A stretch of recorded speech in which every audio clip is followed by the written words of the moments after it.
पाके Medina में नूर जन्नत चमकते हैं। अल्लाहुम्मा सल्ले अला सय्यिदिना मौलाना मुहम्मद व अला आलि सय्यिदिना मौलाना मुहम्मद।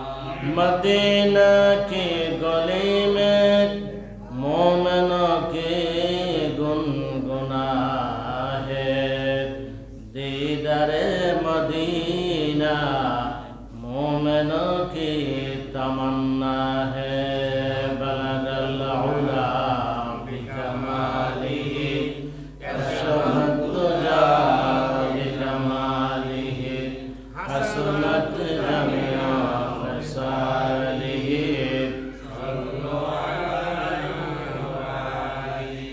इलाही दिखा दे हमें दियारे मदीना, इलाही बना दे हमें गुबारे मदीना। बलगल उला बिकमालिही कशफत दुजा बिकमालिही हसनत जमीआ फसालिही। सल्लल्लाहु अलैहि ला इलाहा इल्लल्लाह, ला इलाहा इल्लल्लाह, ला इलाहा इल्लल्लाह, ला इलाहा इल्लल्लाह। आकाशेते अल्लाह जमीनेते अल्लाह, आकाशेते अल्लाह जमीनेते अल्लाह। अल्लाहु अल्लाह अल्लाहु अल्लाह अल्लाहु अल्लाह अल्लाहु अल्लाह। ला इलाहा इल्लल्लाह मुहम्मदुर रसूलुल्लाह सल्लल्लाहु अलैहि वसल्लम। মহান গরিয়ান রব্বুল আলামিনের দরবারে অগণিত শুকর যে মহান মাবুদ আমাদেরকে সুস্থ শরীরে সুস্থ মনে আল্লাহর একটি মহান হুকুম সালাতুল জুমা আদায় করার মতন তৌফিক দিয়েছেন। আমরা সবাই সমস্বরে সেই মহান মাবুদের সাথে মহাব্বতে বলছি আলহামদুলিল্লাহ। আজকে আলোচ্য বিষয় হলো মসজিদের ফজিলত। যেহেতু আমরা প্রত্যেক জাতি যে যেই ধর্মই পালন করে সে ধর্ম অর্থাৎ প্রার্থনাময় একটা আছে। আমরা যেটা বিশেষ করে আমরা 5 ওয়াক্ত নামাজ পড়ি, জুমার নামাজ পড়ি, আমরা প্রার্থনার মসজিদ, এই মসজিদের কি গুণাগুণ কি ফজিলত সেটা জানলে আল্লাহর বান্দার মসজিদে আসা, মসজিদের খেদমত নেওয়া, মসজিদ দান করার আরো চাহিদা বাড়বে। তো দেখেন আল্লাহ রাব্বুল আলামিন সর্বপ্রথম আকাশের মসজিদ বানাইছে, যেটাকে বাইতুল মামুর বলা হয়। কি বলা হয়? বাইতুল মামুর বলা হয়। আল্লাহ তাআলা যখন মানুষ বানাবেন তখন ফেরেশতার সাথে কিন্তু পরামর্শ করছিলেন। তো আল্লাহ ফেরেশতারা প্রশ্ন করে, আল্লাহ মানুষ যে বানাবেন তাদের গুণাগুণ কি থাকবে? আল্লাহ বললেন, আমি যে আদম জাতি পৃথিবীতে পাঠাবো তাদের প্রধান বৈশিষ্ট্য দুইটা। কয়টা? প্রথম বৈশিষ্ট্য হলো এরা আমলের মাধ্যমে তোমাদের ফেরেশতার চেয়ে আরো বেশি আমলি। আমার কাছে তোমার ফেরেশতার যতটুকু মর্যাদা এর চেয়ে অনেক বেশি মর্যাদা হয়ে যাবে তার আমলের কারণে। কিসের কারণে? আবার তার এই ইচ্ছা শক্তি, সে বদ আমলের কারণে শয়তান চেয়ে আরো খারাপ হবে। কি হবে? শয়তান চেয়ে খারাপ। তখন আল্লাহ বললেন যে কিভাবে? ফেরেশতারা বলেন আল্লাহ আমাদের ফেরেশতার চেয়ে সে আরো বুজুর্গ হয়ে যাব। কিসে? সে আমার হুকুম আমার নবীর তরিকা মতে মাইনা আমল করতে করতে সে কি হয়ে যাবে? তোমাদের চেয়ে আরো অনেক বুজুর্গ হয়ে যাবে। তো তাইলে এখন সে যে শয়তান চেয়ে খারাপ হলো, কারণ কি? আমি আল্লাহ তাআলা আদম সন্তানকে গুনাহ করার চাহিদা দিছি। কি দিছি? চাহিদা। গুনাহ করার বাসনা দিছি, কামনা দিছি। এই জন্য তারা ইচ্ছা করলে তোমাদের চেয়ে অনেক বেশি বুজুর্গ হতে পারে, আবার ইচ্ছা করলে শয়তান চেয়ে আরো বেশি খারাপ হতে পারে। তো তারা প্রশ্ন করলো যে আল্লাহ তাইলে আপনি ওই চাহিদাটা দিলেন কিরে? যে এইটা না, প্রশ্ন করছে যে আমাদের চেয়ে কেমনে তারা বুজুর্গ হইল, আমরা তো গুনাহই করি না বা গুনাহ। তো আল্লাহ তোমাদের চেয়ে বেশি বুজুর্গ এই কারণে তোমাদের গুনার চাহিদা দেই নাই, বিদায় তোমরা বুজুর্গ হবে যে এটা তোমরা নিজেরও বুঝো না। গুনার চাহিদা দিলে তখন বুঝতে আছে তোমরা আদম থেকে ভালো না খারাপ। যেহেতু গুনাহ করার তোমাদের কোনো চাহিদাই নাই, গুনাহ করার কামনা বাসনাই নাই, তো এই জন্য আমার বান্দার গুনাহ করার কামনা বাসনা চাহিদা দেওয়ার পরে যদি গুনাহতে বাচ্চা থাকে, ওই বান্দাটা তোমাদের চেয়ে আরো বুজুর্গ হয়ে যায়। সুবহানাল্লাহ। তখন ফেরেশতা একটা প্রশ্ন করছে, আল্লাহ তাহলে গুনার চাহিদা দিলেন কেন? গুনার চাহিদা আল্লাহ তাআলা উত্তর দেন নাই। না দেওয়াতে ফেরেশতারা বুঝা তারা করলো কি? বাইতুল মামুরের তাওয়াফকালীন তওবা করলো যে আল্লাহ আসলে কথাটা আমাদের ঠিক হয় নাই, যে গুনার চাহিদা আপনি দিলেন কেন? কারণ এটা আপনি বান্দা বানাইছেন আপনার ইচ্ছা। আমাদের এই কথাটা আমরা ফিরাই নিলাম, তওবা করলাম। তো কিসের মাধ্যমে? তাওয়াফের মাধ্যমে, বাইতুল মামুর। তখন আল্লাহ তাআলা কয় দেখো তোমরা যখন বাইতুল মামুর তাওয়াফের মাধ্যমে আমার কাছে ক্ষমা চাইছো, আমিও চাই এই বাইতুল মামুর বরাবর আমার পৃথিবীতে একটা গড় হোক। জোরে বল সুবহানাল্লাহ। তখন আল্লাহ তাআলা ফেরেশতার মাধ্যমে এই বাইতুল্লাহ শরীফ বানাইলেন। বানাইয়া ঘোষণা করলেন, ও ফেরেশতারা শোনো, তোমরা তোমাদের ভুল বুঝতে পাইরা বাইতুল মামুরে তাওয়াফ কইরা তোমরা মনে করো যে ভুলটা আমি সংশোধন করছি, ঠিক তদ্রুপ আমি যেই গড় বানাইলাম পৃথিবীতে, এই গড়ের মধ্যে আমার যেই কোনো বান্দা বান্দি যখন তার জীবনের গুনাহটি সে অপরাধ মনে কইরা আমার কাবা ঘরে এসে সে তাওয়াফ করবে, আমি আল্লাহ তাআলা তোমাদের চেয়ে আরো নিষ্পাপ বানাই দেব। সুবহানাল্লাহ বলবেন না? আমি তোমাদের চেয়ে আরো নিষ্পাপ বানাই দেব। এখন প্রশ্ন হলো, সারা পৃথিবীর যত মসজিদ, সমস্ত মসজিদের কাবা হইল বাইতুল্লাহ শরীফ, ঠিক কিনা বলো? আমরা কোন দিকে নামাজ পড়ি? পশ্চিম দিকে, যেহেতু কাবা আমাদের দিকে পশ্চিম দিকে। যারা দক্ষিণ দিকে আছে তারা কোন দিকে? উত্তর দিকে। যারা উত্তরে তারা দক্ষিণ দিকে, পশ্চিমে তারা পূর্ব দিকে। বাইতুল্লাহ হইল সেন্টার। বাইতুল্লাহ কি? এখন বাইতুল্লাহ শরীফ আল্লাহর বান্দা যদি যাইয়া তাওয়াফ করে তার জীবনের সমস্ত গুনাহগুলি আল্লাহ তাওয়াফের ওসিলা মাফ করে দিব। কিন্তু প্রশ্ন হইল আমরা কয়জন যাইতে পারি? কেউ। এমন লোক আছে জীবন ভর বাইতুল্লাহ যাওয়ার চিন্তা ওই করে করে, একটা খেত মজুর, একটা রিক্সাওয়ালা, একটা ঠেলা গাড়ি, কি গন একটা ব্যান গাড়ি চালায়, একজন ভিক্ষুক, সে কি কোনোদিন এই কথা কয় যায় হজে যায়? তার কল্পনা নাই। কিন্তু ওই সুযোগটা সে কই পাই? আল্লাহর গড় বাইতুল্লাহ তাওয়াফ করলে যে আল্লাহ তাআলা তার জীবনের সমস্ত গুনাহগুলি মাফ করে দিবে। অনেক আরেক জায়গায় আছে আল্লাহ রাসূল বলছেন, মা যেমন সন্তানকে ভূমিষ্ঠ করে, আল্লাহর গড় তাওয়াফ করার পরে আল্লাহ তাকে এইভাবে নিষ্পাপ বানাই দেয়। আরেক জায়গায় বলছে হজের একমাত্র প্রতিদান হলো জান্নাত। সুবহানাল্লাহ বলেন। কিন্তু প্রশ্ন হলো, যেই লোকটা জীবনে যাওয়ার কল্পনাই নাই, কারণ তার তৌফিক নাই, সে যাওয়ার কল্পনা করে নাই, এই লোকটা বাইতুল্লাহ তার কি উপকার হইল?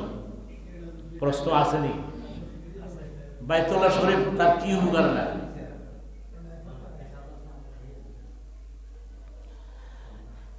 আল্লাহ রাব্বুল আলামিন এই পৃথিবীতে যত মানুষ সৃষ্টি করছে এবং করবে, বর্তমানে আছে, সবাই কিন্তু সমান না। বিশেষ করে আর্থিক দিয়ে বহু পার্থক্য আছে। কেউ কোটিপতি, কেউ লক্ষপতি, কেউ হাজারপতি, কেউ শতপতি, অনায় এমন আছে কিনা বলেন? আসেনি? আল্লাহ রাব্বুল আলামিন বাইতুল্লাহর এত গুণগান, এত বরকত, এত রহমত।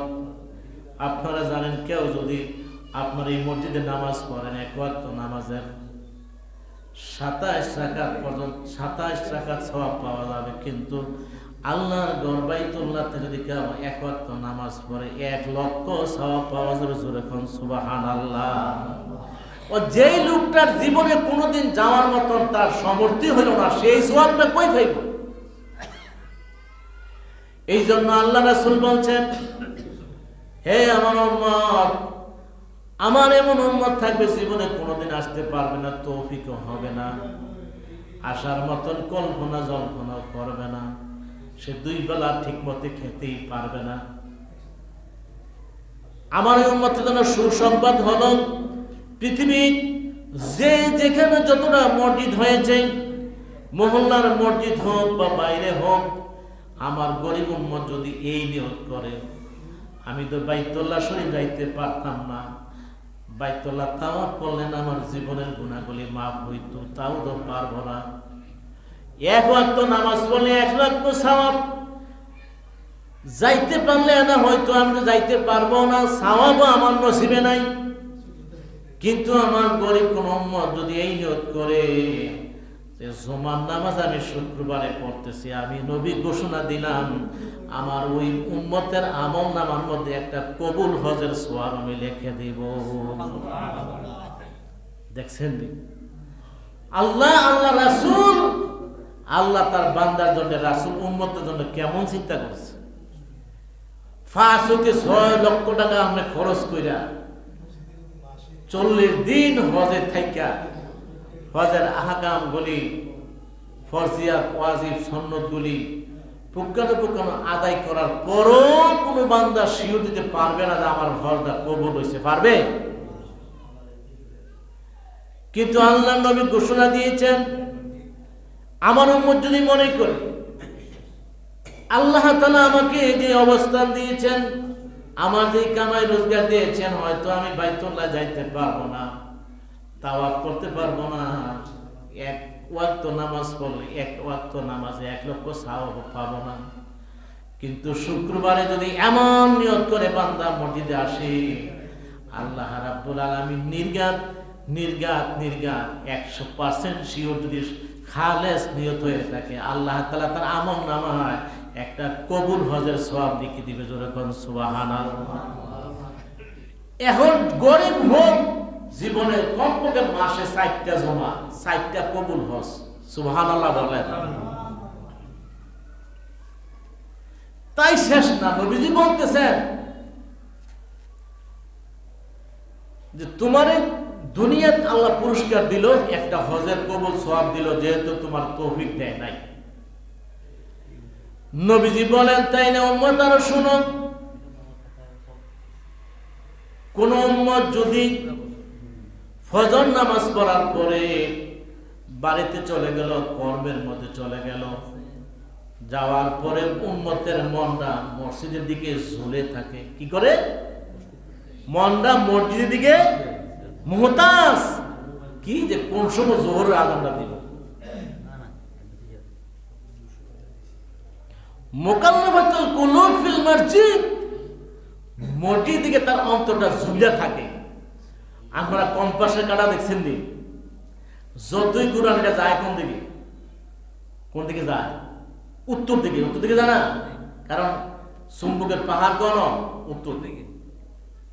আমি যখন বোলা মাহফিলে, বরিশাল মাহফিলে যাই না, তখন ড্রাইভারের কাছে গেছি, মানে এমন অবস্থা, কুয়াশা, কিচ্ছু দেখা যায় না। তারকে ভাই আপনি লঞ্চটা চালান কেমনি? আপনার এটা ফগ বুঝলেন না, না হুজুর এইটা দেখেন না, এই কম্পাসের কাঁটা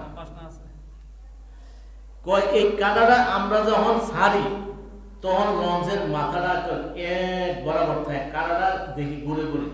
কয় আপনি যদি খালি 1 হাত দক্ষিণ দিকে নেন, কয়েক মাইল দক্ষিণে চলে যাবেন। এই কম্পাসের কাঁটাটা বাইরে বাইরে করে, তখন আমরা বুঝি যে আমারটা কোন ভাবে যেতেছে। ঠিক তন্দ্রুপ রাসূল বলছেন যে ফজর নামাজ পড়ার পরে যেই বন্দার মনটা কোন সময় যোহর আযান দিব তার মনটা এই মসজিদ দিকে ঝুঁকে থাকে, মহল্লা হোক বাজারে হোক যেখানে হোক। এইভাবে যদি উম্মত পাঁচ ওয়াক্ত নামাজের লেগে তার মন এমন হয় যে কোন সময় আগা যোহর পড়লাম আসরটা সময় আসবে, আসর পড়লাম মাগরিব আসবে, মাগরিব পড়লাম আসর এশা আসবে, আল্লাহ তাআলা এই উম্মত কাবা শরীফ যাইতে পারলো না, এক রাকাতে 1 লক্ষ সওয়াবও পেল না। এই জন্য আল্লাহ তোর আখিরাতে পুরস্কার এমন একটা প্রতিদান দিব যে হাসরের ময়দানে আল্লাহর আরশের ছায়া ছাড়া কোনো ছায়াই থাকবে না, সুবহানাল্লাহ, কোনো ছায়াই। ওইখানে 12 জন লোক আল্লাহ তাআলা ওই আরশের নিচে জায়গা দিবে। এর মধ্যে ওই গরিব বা ধনী উম্মত যে 5 ওয়াক্ত নামাজ জমাতে পারছে, জোরে বলুন না সুবহানাল্লাহ। মসজিদে আসা আল্লাহ যেহেতু কাবা শরীফ যাইতে পারলো না, তাওয়াফও করতে পারলো না, গরিব উম্মত তুই যা 5 ওয়াক্ত নামাজ পড়ার কারণে আমি আল্লাহ হাসরের ময়দানে তোরে আরশের নিচে জায়গা দেব। আরশের নিচে রাসূল বলছেন যারা জায়গা পাবে তারা একজনকে আরেকজনে প্রশ্ন করবে, কি রে আমরা যে গুনাহ করতে খতিব সাহেব তো মাওলানা আব্দুল মান্নান আরেক মুনিদি বলল সূর্যটা মাথার উপরে চলে আসবে, সূর্যের 12টা মুখ উপর দিকে নিচে চলে আসবে, জমিনটা তামা হয়ে যাবে, মানুষের আমল অনুযায়ী গামের মধ্যে দাঁড়াইব, কারো ফাও, কারো হাঁটু, কারো বুক, কারো গলা পর্যন্ত হয়ে যাবো, কেউ সাঁতার কাটবো। কই আমরা তো কিছুই দেখলাম না, এত আরামদায়ক জায়গা, সুশীতল বাতাস আসতেছে জান্নাতের, সুগ্রাম পবিত্র হয়ে রয়েছি। আসলে হুজুরে কইল কি মুরগিটি কারে খাওয়ায় না? ফেরেশতারা কেবল আল্লাহর বান্দা তোমার নসিব ভালো, সুবহানাল্লাহ বলে। পৃথিবীতে আমলের কারণে আল্লাহ রাব্বুল আলামিন তোমারে পুরস্কারের স্বরূপ তোমার হাসরের ময়দানে উঠান নাই, আল্লাহর আরশের নিচে তোমার জায়গা করে দিয়েছি। এই জন্য তুমি প্রশ্ন করতেছ। আরশের নিচে থাকাকালীন আল্লাহ রাব্বুল আলামিন তার যেহেতু এত বড় তার নিয়ামত পুরস্কার পাইল, এখন সে বিনা হিসাবে জান্নাতে চলে যাবে, জোরে বলুন সুবহানাল্লাহ। ওই আরশের নিচে আল্লাহ তাআলা যেহেতু সে 3-4-5 লাখ টাকা খরচ করে হজ যাইতে পারবে না, আল্লাহ তাআলা দুনিয়ায় পুরস্কার দিলে প্রতি জুমার দিন একটা কবুল হজ আর 5 ওয়াক্ত নামাজ যদি মসজিদে পড়ে আল্লাহ তাআলা তার আরশের নিচে জায়গা দিব, জোরে বলুন সুবহানাল্লাহ। এইবার খুশি হইবেন তো নাকি না আরো শুনবেন? আল্লাহ নবী বলেন, হযরত আব্বাস থেকে বর্ণিত হাদিস, নবীজি বলতেছে আমার উম্মতেরা শোনো, আমার সাহাবীরা শোনো, তোমরা কি জানো পৃথিবীতে সর্বোত্তম জায়গা কোনটা? তো যে জেনে জানে এটা তো কেউ। আল্লাহ নবী বলেন, আল্লাহ বলতেছেন এই পৃথিবীতে সবচেয়ে শ্রেষ্ঠ এবং উত্তম জায়গা আল্লাহর কাছে মসজিদ, জোরে বলুন সুবহানাল্লাহ।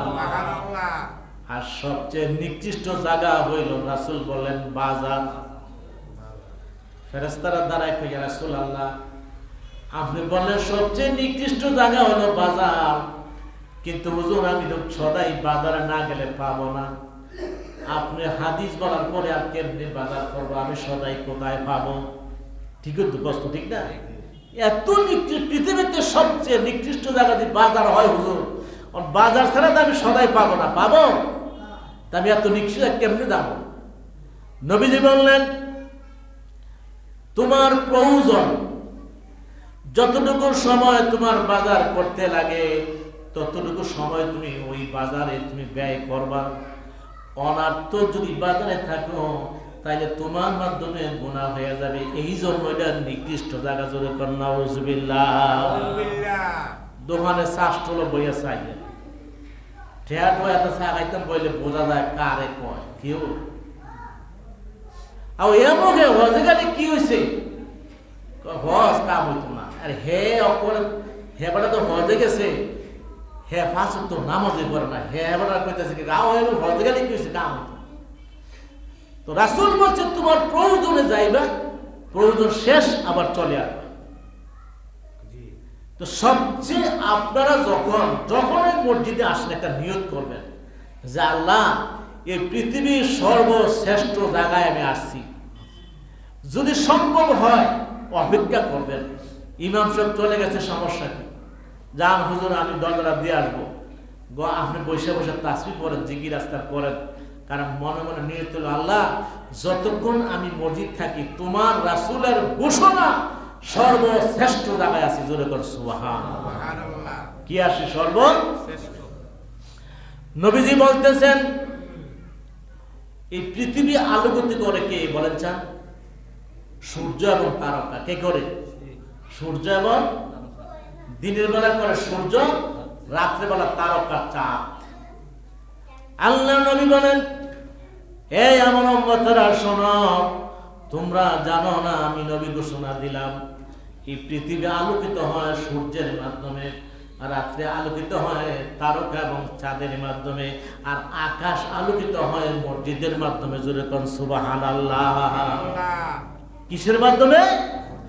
আল্লাহর বান্দা যখন এই মসজিদে এসে আল্লাহকে ডাকে, আল্লাহর সেজদা দেয়, তখন এই আল্লাহর সেজদার ভিতরে সুবহানাল্লাহ, আলহামদুলিল্লাহ, আল্লাহু আকবার, লা ইলাহা ইল্লাল্লাহ, প্রত্যেকটার মধ্যে আল্লাহ প্রদত্ত একটা নূর আছে। জোরে কোন সুবহানাল্লাহ। সেটা আপনি আমি দেখি না, সেটা আপনি আমি দেখি না। রাসূল বলছেন পৃথিবী আলোকিত হয় চন্দ্র সূর্য তারকার মাধ্যমে, আর আকাশ আলোকিত হয় মসজিদের মাধ্যমে। জোরে কোন সুবহানাল্লাহ। কিসের মাধ্যমে? মসজিদের মাধ্যমে। রাসূল বলতেছেন প্রত্যেকের একটা বাড়ি আছে, আসেনি? ফাঁকির একটা বাসা আছে, আমরা একটা ঘর আছে, গরুর একটা গোয়াইন আছে, আছে না? মাছের একটা বাড়ি আছে, পুষ্করি। কিন্তু নবীজি বলেন, হে উম্মতেরা শোনো, আমার তাকওয়াদার উম্মতের একটা বাড়ি আছে, আসল বাড়ি, তার ঘর না, বিল্ডিং না। আমার উম্মতের আসল বাড়ি, যারা তাকওয়াদার, তার বাড়ি হলো মসজিদ। জোরে কোন সুবহানাল্লাহ। যারা তাকওয়াদার বান্দা, তাদের ঘর রাসূল বলতেছেন মসজিদ। তাদের ঘর কি? মসজিদ। আপনি বাড়িতে ঘুমান থাকেন, কিন্তু রাসূল এটা আপনার ঘর বলে নাই। রাসূল বলছে যে তাকওয়াদার ব্যক্তি মাছ যেমন পানির মধ্যে যখন বসবাস করে তার যতটুকু শান্তির দরকার সব শান্তি পায়, আর তাকওয়াদার ব্যক্তি মসজিদে ঢুকলে সেই শান্তি পায়। জোরে কোন সুবহানাল্লাহ। অনেকে আছে আপনাদের মুসলিমের মধ্যে নাই, দেখবেন মসজিদে আসলে ঘড়ি চায়, ইমাম 1 মিনিট রেখে বলো, কিন্তু আইসে 1 সপ্তাহ 1 দিন। কয়দিন আইসে? 1 সপ্তাহ 1 দিনে খালি 1 মিনিট গেছে না। ইমাম সাহেব কই? আমরা বেতন দেই না। এইটা কিন্তু তাকওয়াদারের লক্ষণ না। রাসূল বলছে তাকওয়াদারের লক্ষণ হলো মাছ যেমন পানির মধ্যে শান্তি পায়, আর তাকওয়াদার মসজিদে গেলে সেমন শান্তি পাবে। কারণ রাসূল বলেন তাকওয়াদারের ঘর বাড়ি বিল্ডিং না, এই মসজিদ। সুবহানাল্লাহ বলেন। সুবহানাল্লাহ। তাকওয়াদারের ঘর কোনটা? মসজিদ। রাসূল আরো বলতেছেন, অনেক সময় দেখবেন মানুষ যখন মসজিদে আসে, অনেকে আগেও আসে পরে, পরেও আসে, পরেও যায়, বসে বসে নীরব নিস্তব্ধে, কেউ সুবহানাল্লাহ, আলহামদুলিল্লাহ, আল্লাহু আকবার পড়েন না? পড়ে না? পড়ে না? নবীজি কি আল্লাহ রাসূল আল্লাহ জানানো, নবীজি আমার যেই বান্দা তার প্রয়োজন ছিল, তার প্রয়োজনে সে বাড়িতে থাকে নাই, দোকানে যায় নাই, বাজারে যায় নাই, রাস্তায় যায় নাই, আমার ঘরে আইসা আইসা সুবহানাল্লাহ, আলহামদুলিল্লাহ, আল্লাহু আকবার পড়তেছে, আমি আমার ওই বান্দার প্রতি এত খুশি হয়ে গেলাম যে যত বেশি সময় দেন তার প্রতি তত বেশি আল্লাহ খুশি হবে। আমি আমার বান্দার পুরস্কার ঘোষণা করলাম।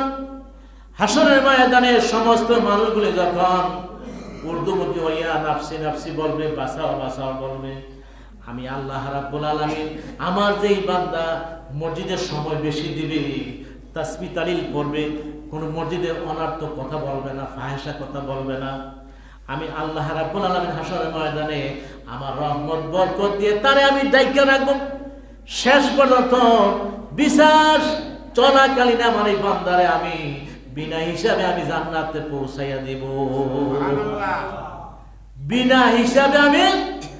কারণ কি? ঘর আল্লাহ যেই বন্দা আল্লাহর ঘরে আল্লাহর ডাকে, এই বন্দা আল্লাহর মধ্যে এমন সম্পর্ক হয়, এই বন্দা যা চায় আল্লাহ তাই দিয়ে দেয়। জোরে বলবা সুবহানাল্লাহ। যা চায় তাই দিয়ে দেয়। বাদশাহ হারুন রশিদ আপনারা বড় তাকওয়াদার বাদশাহ ছিলেন।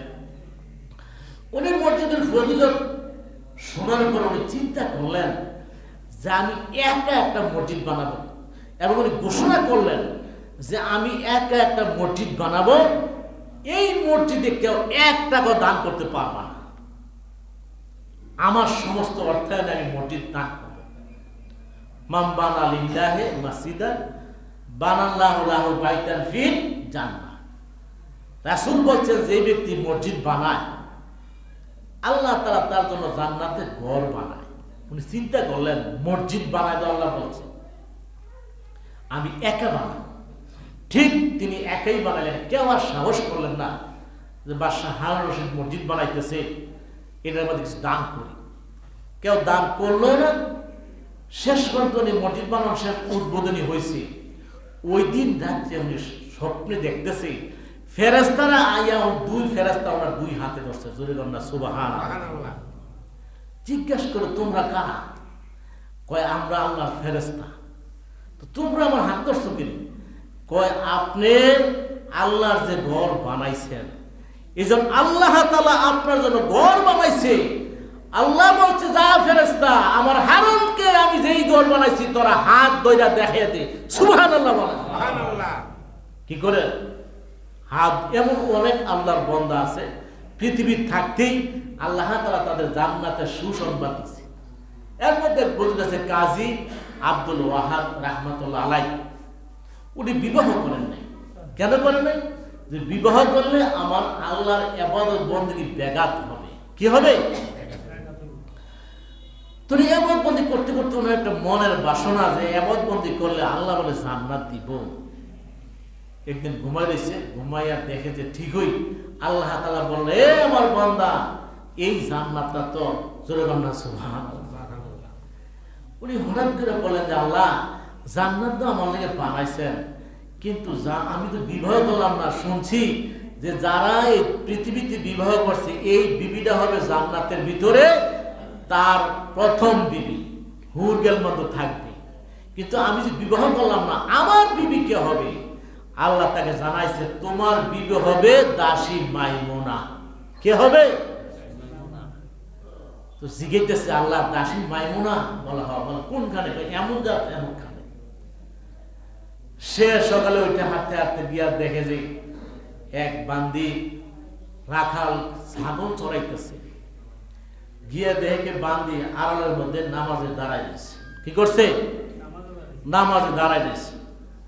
নামাজ পড়ে সালাম ফিরে এ ওয়াহেদ তুমি এখন আসছো কেন? জান্নাতে না আল্লাহ তোমার সাথে আমার বিবাহ করাইব। সুবহানাল্লাহ বলবেন না? সুবহানাল্লাহ। এবার ওয়াহেদ বলে হে মাইমুনা তুমি কেমনে জানলা আল্লাহ রাব্বুল আলামিন জান্নাতের ভিতরে তোমার আমার বিবাহ করাবে? কেমনে জানলা? মাইমুনা উত্তর দেয় ও বান্দা আল্লাহর ওয়াহেদ তোমারে যে আল্লাহ জানাইছে আমারও সেই আল্লাহ জানাই দিয়েছে। জোরে কোন সুবহানাল্লাহ। তোমারে যে আল্লাহ ভালোবাসে আমার ওই আল্লাহ কিছু পছন্দ করে, ওই আল্লাহ আমার জানাই দিয়েছে ও মাইমুনা তুইও তো বিবাহ বসস নাই, আমার ইবাদত বندگی ব্যাঘাত হবে। সারা জীবনটা বেড়া বক্তি রাখাইয়া আর ইবাদত বندگির মধ্যে তুই কাটাইয়া দিলি। আমি তোরে এবার মাইমুনা জিজ্ঞাসা করে আল্লাহ আমি যে বিবাহ বসলাম না পৃথিবীর আমার কোন স্বামী আমার কপালে আছে কিনা? এবার আল্লাহ বলে মাইমুনা ওই আব্দুল ওয়াহাব নামে আমার এক বান্দা আছে, সেও বিবাহ বসে নাই, এবং তোর মাঝে আর ওয়াহেদের মাধ্যমে আমি আল্লাহ জান্নাতি বিবাহ করাইয়া দেব। সুবহানাল্লাহ। তাহলে দুনিয়া থাকতো জান্নাতের সুসংবাদ পাওয়া গেছে। এখন বাদশাহ হারুন রশিদ জান্নাতে নিয়ে গেছে, গিয়া জান্নাত দেখতেছে, পাশে আরেকটা জান্নাত, পাশে আরেকটা। তো জিগাইবো আবার জিগাই না এ ফেরেশতা কিরে কিছি? আমার জান্নাত দেখলাম, পাশে যে আরেকটা সুন্দর জান্নাত এইটা কার? ও আপনি জানতে দরকার। আপনি বলে হ কোন শাস্তি মাস্তি দিবেন না? দেখো আরে না কেডা কষ্ট না কয় আপনার যে মসজিদ বানাইছে এক মেস্তুরের, জোরে কোন সুবহানাল্লাহ। আরে কোস কি বলো? হ, মেস্তুর আপনার যে মসজিদ বানাইছে ওই মেস্তুরের এই মসজিদ। এবার আনারসের স্বপ্ন ভেঙে গেল, পাগল পারা হয়ে গেল, খোঁজাখুঁজি শুরু করলো। আমার মসজিদ বানাইছে এমক নামে, মেস্তুর কোথায় আছে তারে খুঁজে আনো। এবার লোকেরা খুঁজে আনলো, আনার পরে মেস্তুর ভিতরে তার থরথর করে কাঁপতে, সর্বনাশ, আমার গোবর নাকি ফাঁস হয়ে গেল।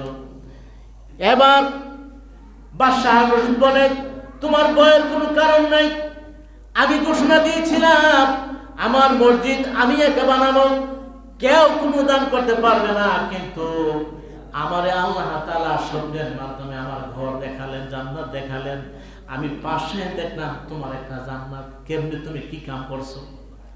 এবার মেস্তুর বলে, বাদশাহ আপনাদের ঘোষণা দিয়েছেন, ঘোষণা ঠিক হয়ে আমি শুনছি, কিন্তু আমার মন মানে না, আমি তো কোনোদিন মসজিদ বানাইতে পারবো না। এই বাদশার মসজিদে আমি একটু অংশগ্রহণ করতে পারতাম, শরীক হইতে পারতাম। আমার বাড়িতে আপনি নিচে দিক ইটগুলি লাগাইছেন, আমার বাড়িতে কিছু ইট ছিল আমার ঘরের নিচে, আমি ওই ইটগুলি উঠাইছি, উঠাইয়া রাখতে নিশিতে কেউ দেখে নাই। আমি ওই আপনার অজান্তে আপনার ইটের সাথে আমার ইটটি আমি লাগাইয়া দিছি। এবার বাদশাহ রশিদ কয়, আরে তুই বড় মহাভাগ্যবান, তোর তো খবর নাই। আল্লাহ রাব্বুল আলামিন লক্ষ লক্ষ টাকা খরচ করে আমি হারুনুর রশিদ যেই আল্লাহর ঘর বানানোর কারণে জান্নাত পেয়েছি, তোর মনের কারণে আল্লাহ রাব্বুল আলামিন তোরে মাহরুম করে নাই, বঞ্চিত করে নাই। আমার অগোচরে আমি তোরকে নিষেধ করার কারণে তোর মনে মানে নাই, তোর ঘরেতে কয়েকটা ইট আমার ইটের পাশে লাগানোর কারণে আল্লাহ রাব্বুল আলামিন তোর জান্নাতটা আমারে দেখাইয়া দিয়েছে। জোরে কোন সুবহানাল্লাহ। নিয়ত সহি হইতে হইব। কি হইতে হবে? আমরা বহু লোক আছে মসজিদ বানাই না, কি করবো যে দাম হবে, জোরে কোন নাউজুবিল্লাহ। এই নিয়তে না। মসজিদ, এই হাদিসটা হওয়ার পরে রাসূলের একটা সাহাবী দাঁড়াইছে, হুজুর মসজিদ বানানোর দূরের কথা, দুই বেলা তো খাইতেই পাই না, তো দেখা যায় আল্লাহ কি আমরা লাগে ঘর বানাইতো না? কেউ প্রশ্ন আসেনি? মসজিদ বানাইলে না আল্লাহ ঘর বানাইবো, তো দেখা যায় আমরা লাগে আর ঘর আমাদের নসিব নাই। আল্লাহ রাসূল কয়ে, সাহাবী নৈরাশ হইও না, আমি নবী ঘোষণা দিলাম যে মসজিদ বানানোর কোনো তৌফিক নাই, 1 কেজি সোনা অন্তত তুমি কিনা আনবা না, তবে মসজিদে সোনা লাগাই গেছে, এই সোনাটা গইরে পড়তেছে নিচে, নিচের তুড়ে তুমি মসজিদে লাগাই দাও, আল্লাহ তোমার জন্য একটা ঘর বানাই দিব। সুবহানাল্লাহ। কি বানাই দিবে?